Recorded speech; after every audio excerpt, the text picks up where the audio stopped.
pueden acompañarme en sus Biblias. Vamos a leer el libro de Génesis. El título de la predicación... Hola, ahí está. El título de la predicación es Volver al proyecto de Dios. Hay un buen proyecto de Dios que se ha interrumpido. Esto es un pedazo de un extracto del libro de Ezequiel, solamente un versículo, 47, 12, y después vamos ahí al libro de Génesis. Tiene mucho que ver con lo que Dios quiere para la humanidad y para nosotros. Así que dice así el versículo de Ezequiel, dice: junto al río, en su orilla, a uno y otro lado, crecerán todas las clases de árboles que den frutos para comer. Sus hojas no se marchitarán, ni faltará su fruto. Es una promesa de Dios para una tierra fructífera, una tierra de todos y para todos, para que Dios bendiga nuestro planeta y a nosotros que somos su creación. Vamos a la palabra, dice así el libro primero de Génesis, que tiene que ver con la canción que cantamos recién. Dice: en el principio creó Dios los cielos y la tierra estaba desordenada y vacía. Estaba desordenada y vacía. Las tinieblas estaban sobre la faz del abismo y el Espíritu de Dios se movía sobre la faz de las aguas. Y dijo Dios: sea la luz, y fue la luz, y vio Dios que la luz era buena, y separó Dios la luz de las tinieblas, y llamó a Dios a la luz día, y a las tinieblas la llamó noche. Y fue la tarde y la mañana. Luego Dios dijo: haya expansión en medio de las aguas, y separe las aguas de las aguas. E hizo Dios la expansión y separó las aguas que estaban debajo de la expansión de las aguas que estaban sobre la expansión, y fue así, y llamó Dios a la expansión cielos, y fue la tarde y la mañana el día segundo. Dijo también Dios: júntense las aguas que están debajo de los cielos, y en el lugar descubran lo seco. Y fue así, y llamó Dios a la tierra seco, y la reunió en las aguas y la llamó mares, y vio Dios que era bueno. Esta es la primera parte de la creación, donde Dios forma, de la nada, de un caos, del desorden, empieza a ordenar la vida de la creación, haciendo el agua, el cielo, la tierra, la separación. Todavía no había pasado lo del diluvio de Noé, es decir, que no llovía como llueve ahora, sino que dice que se regaba todo por un vapor que salía de la tierra. Y esto hacía que lo que hoy se le llama la ecología sea perfecta, porque Dios hizo todo perfecto. Amén.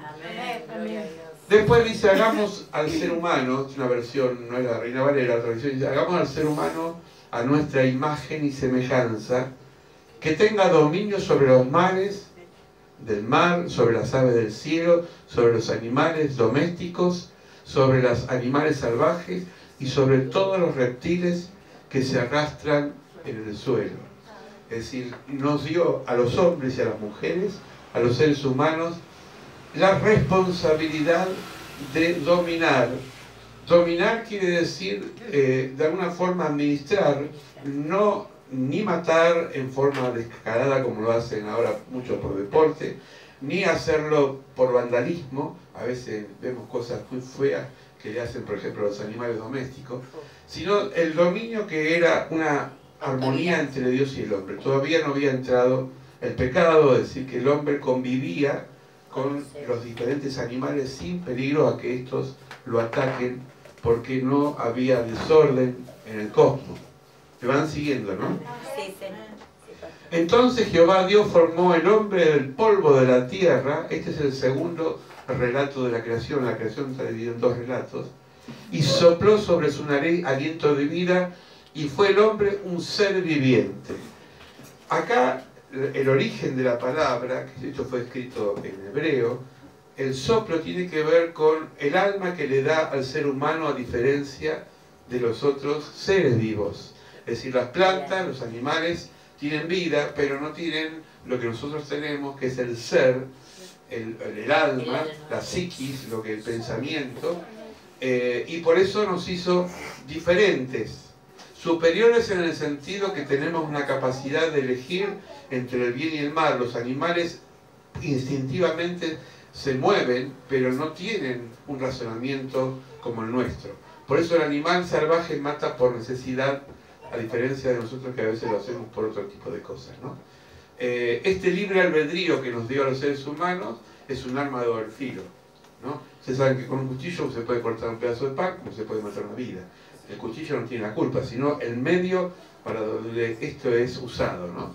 Entonces Dios nos dio al ser humano la capacidad de convivir en un sistema perfecto, en un sistema que vamos a ver más adelante, que no había problemas de trabajo, por ejemplo, porque cuando el hombre trabajaba y la mujer no sentía el cansancio, sino que labraban la tierra, recogían los frutos de los árboles, pero con ¿vieron esas películas a veces medias paradisíacas donde están en una isla y qué sé yo, y comen coco y esas cosas?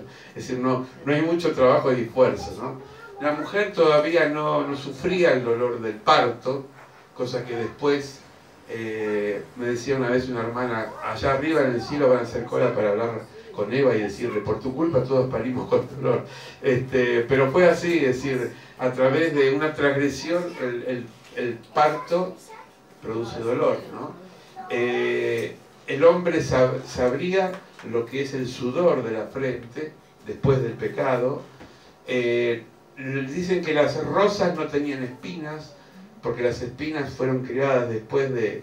Y los animales salvajes que al principio convivían con el cordero y no lo mataban, después se volvieron salvajes, ¿no? Y empezaron a atacarse entre sí. Lo que hoy se llama la ley de la selva, es decir, la selva, si ustedes vieron una película de Tarzán o esas películas de Disney, ven que el más fuerte prevalece sobre el más débil, ¿no? En el mar pasa igual, el pez más grande se come el más chico. Es decir, es una ley de supervivencia que está así establecido. Nosotros no podemos impedir que eso pase porque es parte de la creación. Ahora bien, todo esto estaba bien, por eso decía la canción que cantamos recién y está basada en la palabra, que todo lo hizo bien. Dios hizo bien el cielo, la tierra, Dios hizo bien los mares, los animales, las plantas y también a nosotros, a los seres humanos. Pero siempre hay un pero. La relación era perfecta en armonía antes del pecado. Es decir, fíjense en esta figura que el león convive con el ser humano y también hay caballos y hay dromedarios o camellos, qué sé yo, hay gallinas, bueno, hay un montón de animales que hoy sería imposible. Los que fueron alguna vez a un zoológico van a ver que están cada uno enjablados en diferentes lugares y no pueden convivir, nunca puede convivir un león con un cordero porque se lo come. Bueno, así era antes en la creación, todo era perfecto, todo era armónico y nada estaba por demás. También le dio al ser humano, según el relato de la palabra de Dios, nos dio al ser humano, a Adán, el primer hombre, la potestad de bautizar a cada animal con un nombre. Ayer lo vieron los que estuvieron en la escuela dominical, vieron la creación, como al caballo llamó caballo, a la cebra cebra, a la jirafa jirafa. Es decir, el hombre le dio nombre a todas las cosas, aún los planetas. La luna se llama luna porque el ser humano la bautizó con luna, en este satélite hermoso que tenemos acá, que siempre aparece cuando no hay nubes, ¿no? Cada ser estaba bien encastrado entre sí. Esta es la jerarquía en el cielo hacia la creación. Primero está el supremo creador, el jefe, el que todo lo dispone, el que todo lo dice. Los nombres vinieron después. Algunos le pusieron un nombre, otro nombre, pero es el creador. O como le dijo Dios a Moisés, yo soy el que soy. No hay nombre, no se le puede poner nombre a Dios porque es tan inmenso que sería limitarlo. Pero el creador, y después vienen los ángeles. los seres humanos, los animales y las plantas. Este es el orden jerárquico de la creación. Los ángeles son superiores a nosotros en poderío. Saben que un ángel puede destruir, como dice la Biblia, así como destruyó a Sodoma y Gomorra, puede destruir una ciudad, un ángel.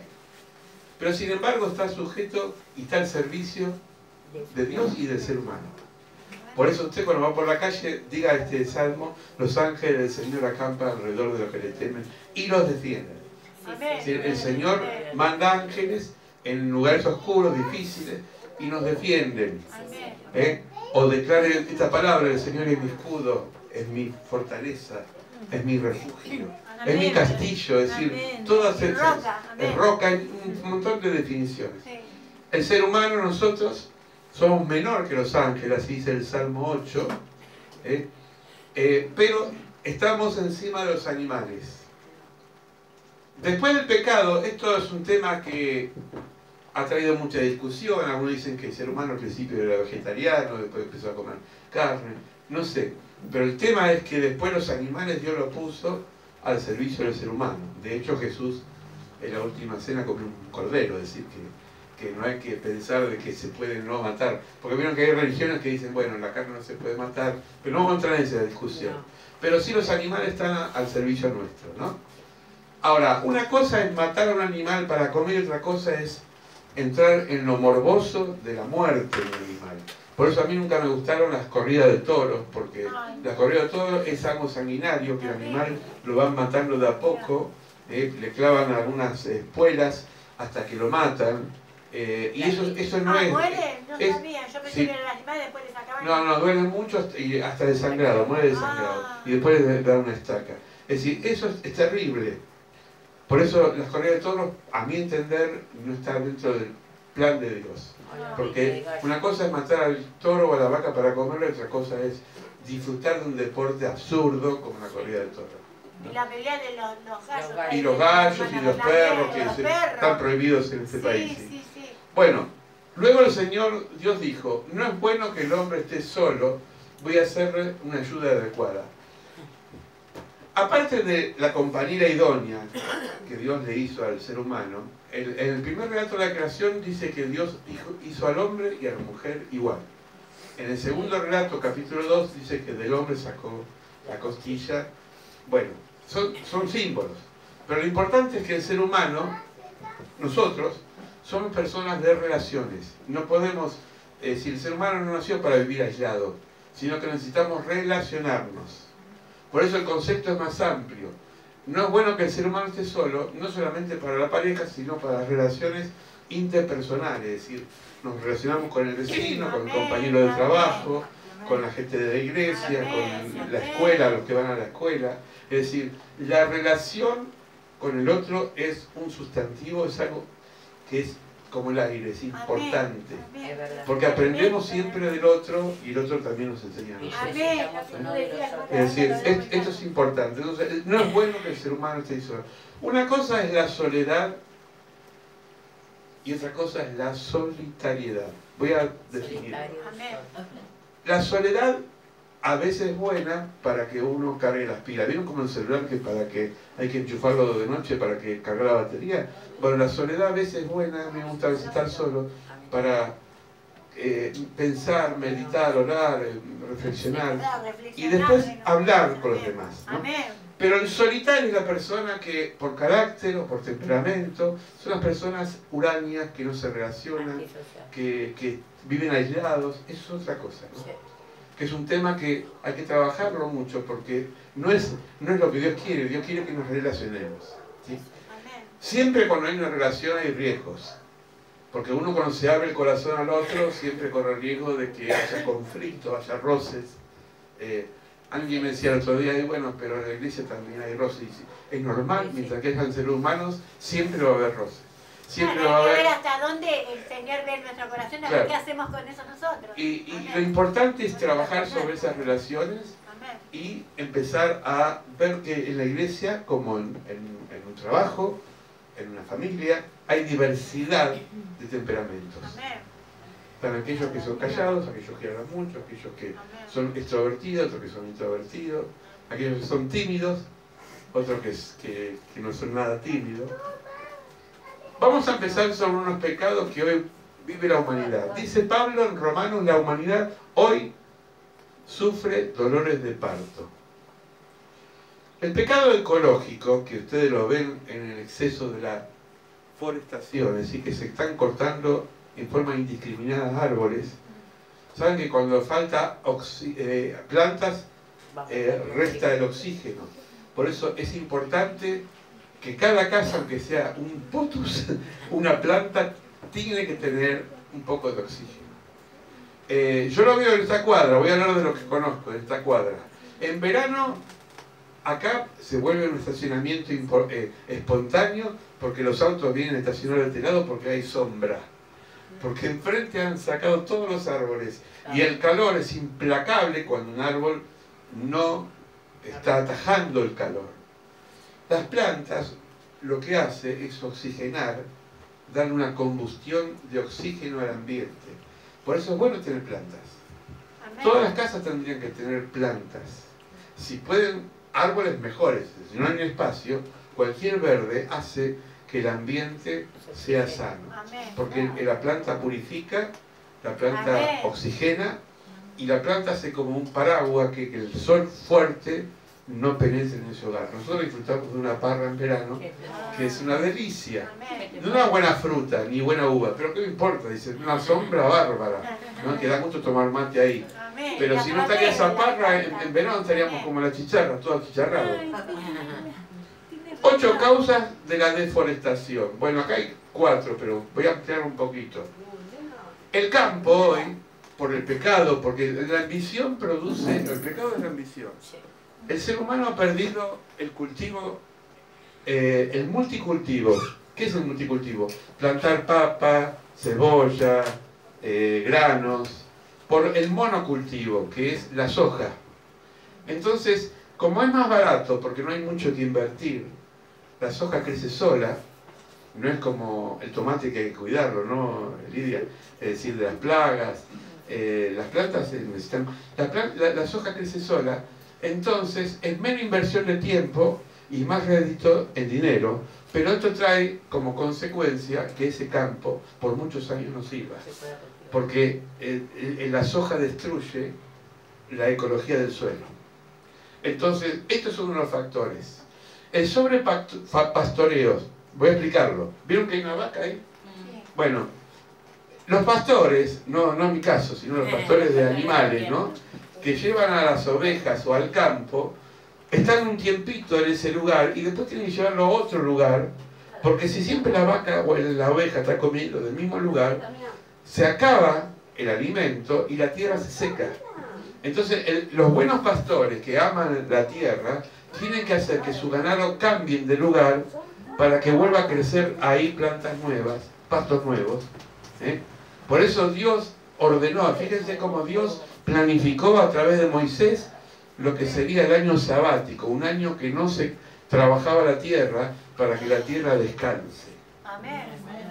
Las gallinas, voy a hablar de algo doméstico, las gallinas tienen que dormir, pero sin embargo hoy los gallineros, donde se vende y se compra y se consume la gallina, le ponen luz, porque dicen que la gallina se duerme sin luz.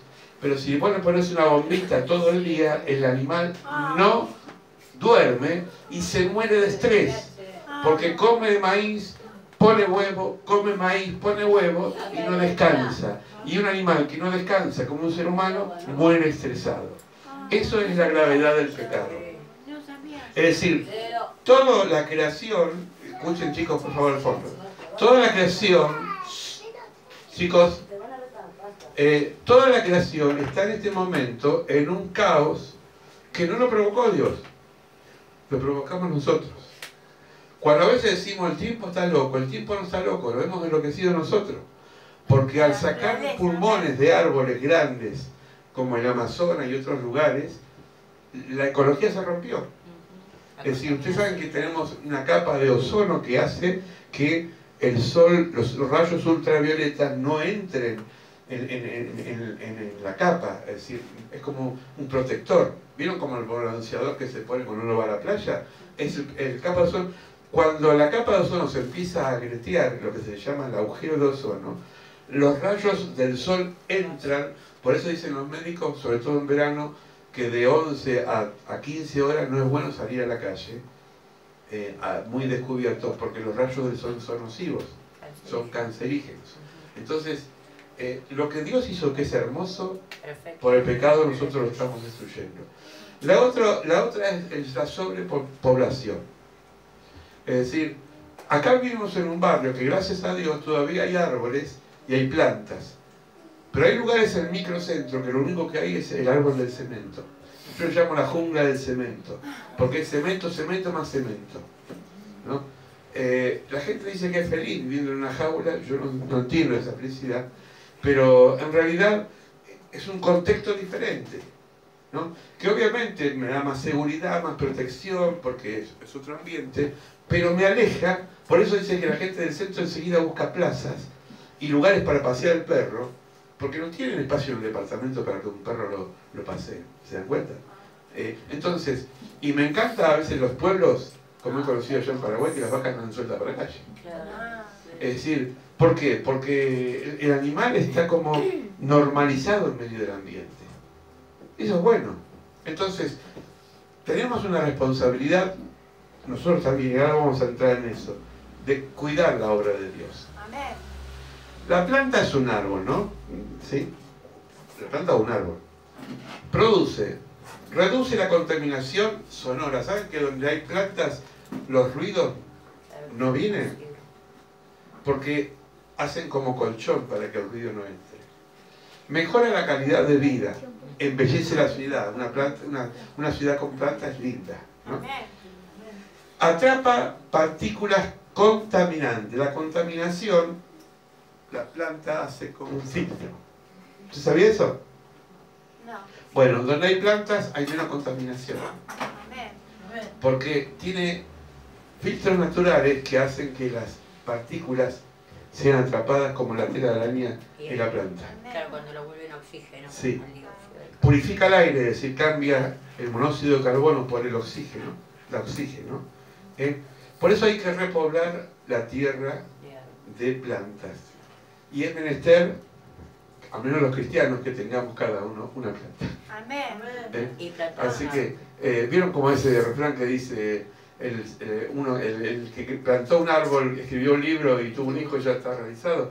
Bueno, yo planté muchos árboles, espero que me sirva con mi esposa acá.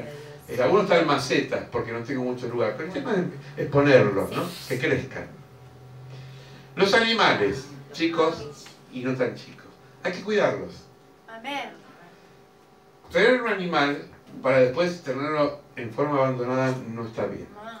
El animal, sea perro, gato, lo que sea, hay que cuidarlo. Hay que vacunarlo, hay que limpiarlo, hay que desparasitarlo, hay que sacarle las pulgas y las garrapatas. Porque el animal sufre. A veces veo animales que están con sarna y con descuido y el pobre animal no tiene la culpa. Alguien lo dejó a la buena de Dios en la calle. El otro día estaba en la casa de mi hija y en Villa de Lina habían puesto en una esquina como una cama hecha con madera y un colchón. Y yo le pregunto a mi hija, ¿quién duerme? ¿Un hombre de la calle? Dice, no, los perros, dice. Los vecinos se pusieron de acuerdo para que los perros de la calle de noche duerman ahí y les llevan alimento. Digo, bueno, se ocupan de los animales que andan sueltos. Buen gesto, yo no lo entendía de entrada, ¿no? Pero buen gesto, es decir, preocuparse por los animales. Una vez en Cambulones también había un par de perros callejeros que los vecinos le ponían agua y alimentos, ¿no? ¿Para qué? Para que no sufran. El agua. A ver, con los ojos cerrados. ¿Cuántos cierran la canilla del agua? El agua, cuando la dejamos correr, estamos perdiendo un valor que no se renueva. Saben que el agua se acaba. Por más que haya mucho río, porque este río es el más grande del mundo, dice el Río de la Plata, sin embargo, cada vez está más contaminado. Y los procesos de purificación son cada vez más grandes. Entonces el agua hay que cuidarla. El agua, es decir, yo no me gusta una canilla abierta, la cierro. Porque yo sé que eso Uno dirá, bueno, pero otros las dejan abiertas. Bueno, pero yo me siento responsable de una canilla cuando está abierta. Porque el agua es algo... ¿Saben que ustedes, los días hablamos con la pastora? Podemos tomar Coca-Cola, podemos tomar cualquier bebida rica, ¿no? Serenada, qué sé yo. Fernet, por decir. A mí me gusta el agua helada. Pero el agua tiene, ni siquiera la soda, el agua tiene unas propiedades que purifica. Amén. Si vos comiste mucho, tomás agua y como eso limpia los riñones, hace que el agua te limpie adentro, como la cañería. Y te da oxígeno también al cerebro. Claro, Sí, por eso nosotros tenemos 70% de agua Amén. y 30% de sólido. Acá en este cuerpo hay más agua que líquido, que sólido. ¿Sabían ustedes? En la Tierra es el 70% de agua y 30% de sólido. Los hielos, interesante, yo esto no lo sabía, lo descubrí hace poco. Los hielos continentales, tanto del norte como del sur, están en el mar, pero son agua dulce. Cosas raras, ¿no? Porque en medio del mar de agua salada, esos hielos como el glaciar Perito Moreno, es agua dulce. Que si uno lo deja derretir, se puede tomar. Y también con la capa de ozono se están derritiendo. Se están derritiendo, bueno, claro, al romperse el cinturón ecológico, sí. Ese espectáculo que la gente va a ver como un turismo, el desprendimiento del glaciar Perito Moreno, en realidad no es un espectáculo, es una tragedia, porque en la medida que se está destruyendo, usted si pone un cubito, ¿sabe lo que es un cubito, no? En la mesa y lo deja ahí un rato, se va a llenar de agua. Un témpano o un glaciar que hay millones de litros de agua congelada, si se derrite, va a crecer más el río, va a crecer más el mar. Entonces todo esto nos va a traer a nosotros problemas. Hoy decíamos con la hermana Lidia, estamos en pleno invierno y hoy tenemos 23 grados de temperatura. Claro. Cosa loca. Es decir, hace 2 semanas fue un frío polar. Había que salir emplumado hasta arriba, porque no podía, ¿no? Una cápsula. Y mire cómo estoy hoy, y yo soy friolento, ¿no? Entonces digo, estamos viviendo un tiempo difícil. Cristo, y con eso termino, Cristo ofreció su sacrificio una vez para quitar los pecados de muchos y aparecerá por segunda vez, porque el Señor vino otra vez. Y ya no para cargar con el pecado de algunos, sino para traer salvación a quien los espera.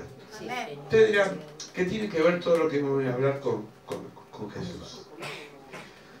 Cuando Jesús, Dios, descendió a la tierra y se hizo hombre y nació por medio de María Virgen, creció bajo la educación de sus padres, porque fue educado por José y María. Hasta los 30 años se sabe muy poco de Jesús. Pero todos sabemos por los evangelios que de los 30 a los 33 empezó a decir el reino de los cielos se ha acercado, ¿no? El reino de los cielos está en medio de ustedes. Jesús vino a restaurar eso que el ser humano había roto en el principio. Cuando entró el pecado, el ser humano rompió la relación con Dios. Es como si yo me peleo, por ejemplo, con Germán y no nos hablamos y después viene, no sé, la pastora me dice, tratar de hablar con Germán. Y después habla con Germán y se trata de hablar con José Luis. Y entonces hacen puente, ¿no? Hay gente que tiene ese arte, ¿no? De ser puente, de reconciliar, ¿no? Bueno, así hizo Jesús. Estaba rota la relación con Dios y Él nos reconcilió con Dios Padre, para que tengamos vida y vida en abundancia. Para que esa ruptura ecológica universal se vuelva a restablecer. Por eso Dios no quiere que haya chicos de la calle. Dios no quiere que haya pobres como hay ahora, indigentes. Dios no quiere que la humanidad... Todo lo que está pasando hoy es por el pecado del ser humano. El pecado del ser humano. Nuestro país es un país que, según los estadistas, puede darle de comer a 200 millones de habitantes. Y sin embargo, es un grupo muy reducido que come muy bien y en la mayoría come mal. No importa el color político que tenga, es el egoísmo del ser humano que hace que nos separa. Nosotros como iglesia tenemos que volver a ese proyecto de Dios primitivo. Por eso dice la iglesia en los Hechos de los Apóstoles que tenían las cosas en común, comían con sencillez de corazón y no había necesitados. Donde hay una iglesia no solamente se tiene que predicar el Evangelio, sino que no tiene que haber necesidades de ningún tipo, ni espirituales ni físicas, de ningún tipo. Estamos en un momento donde estamos cubriendo un espacio donde otras instituciones no la cubren. Yo trabajé 15 años en la docencia y los docentes lamentablemente por años han hecho de psicólogos, de padres y de maestros, cuando en realidad el maestro tiene que enseñar. Pero ¿qué pasa con una iglesia que tiene que contener porque una familia está rota, desequilibrada o mal? Bueno, todas estas funciones es porque hemos descuidado a una parte. Tenemos que volver nosotros, hermanos, a cuidar la creación de Dios. Esta es una palabra para que reflexionemos, oremos y digamos, Señor, yo estoy dispuesto a empezar a corregir y a restaurar esa ecología que hemos roto por el pecado.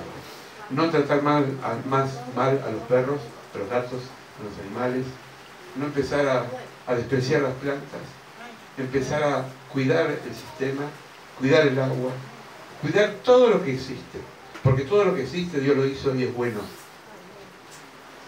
Y sobre todo el respeto mutuo. Empezar. Por eso vamos a orar para que el Espíritu Santo nos dé la sabiduría y la fuerza. ¿Sí? Cierren sus ojos, Padre. En el nombre de Jesús te pedimos que podamos entender y asimilar esta palabra que no es difícil, es aplicable para la vida cotidiana. Ayudarnos, Señor, a respetar el medio ambiente, a los animales, las plantas, a los seres humanos, sobre todas las cosas, que tú lo hiciste a imagen y semejanza. Amén. A respetar a la gente que anda quizás en situaciones indigentes, Señor, que no son culpables tampoco. Señor, a amar al diferente, a amar a aquellos que la sociedad expulsa, que la sociedad margina, que la sociedad señala y condena. Amar como tú amaste, Jesús. Tú amaste a los desposeídos, a los pecadores, a los marginados, a los pobres, Señor. Señor, que esta iglesia, este pequeño grupo, este remanente, podamos juntos empezar a entender que esto lo levantamos entre todos, Señor. Que no es la tarea de nadie en particular, es de todos. Por eso, Señor, danos la sabiduría para hacer luz y sal en nuestras familias, luz y sal en nuestro trabajo, luz y sal en el barrio, luz y sal donde estemos. Señor, que podamos a la noche agradecerte porque comimos, aunque sea un pedazo de pan, pero que comimos, porque nos levantamos y tenemos fuerza, porque estamos con nuestros miembros, Señor, porque no nos falta ninguna parte de nuestros miembros como otras personas que son discapacitados, Señor. Señor, gracias porque tenemos todavía vida y vida en abundancia. Y tenemos una esperanza que es innegociable, que es tu reino, Señor. Bendice a los hermanos, a las hermanas, a los niños, a las niñas, a los jóvenes de esta iglesia. Bendice este lugar que tú nos diste, donde nos fuimos plantados, Señor. Somos plantíos de esperanza. En el nombre de Jesús desatamos liberación sobre toda familia que está atada por el demonio. Desatamos liberación por todo aquel que está atado por el pecado. Sea lo que fuere, Señor. Por adicciones, por alcoholismo, por enemistades, por situaciones de celo y de envidia que a veces nos separamos los seres humanos. Señor, rompe todo el yugo de atadura, rompe todo el yugo de esclavitud. En el nombre de Jesús lo declaro, en el nombre de Jesús declaramos libertad, libertad para los hijos de Dios, libertad para los escogidos de Dios, libertad para los oprimidos por el diablo, libertad para aquellos que están angustiados. Rompe toda cadena para los enfermos de los hospitales. Ahora, Señor, suelta sanidad sobre sus vidas. Todos los hospitales de nuestro país, todas las personas que están internadas, Señor, suelta liberación y sanidad. Bendice a los profesionales, a los médicos, a los enfermeros, a los voluntarios, Señor. Bendice a las damas rosadas que trabajan en forma incondicional, Señor. Bendice a todo este equipo hermoso que a veces nos atiende en cualquier momento, Señor. Bendice este municipio, el que tú has puesto como intendente. Bendice las autoridades, Señor. Creamos o no, estemos de acuerdo o no, pero tú lo has puesto, Señor. Dales un entendimiento sensible ante el dolor del pueblo, Señor. Bendice a tu iglesia, a este cuerpo que es parte del cuerpo universal de Cristo Jesús. Todas las iglesias de Boulogne, todas las iglesias de Buenos Aires, todas las iglesias del país y del mundo, Señor. Todas las iglesias que proclaman que Jesucristo es el Señor, sean bendecidas en el Padre, en el Hijo y en el Espíritu Santo. Amén. Amén. Vamos a un aplauso al Señor.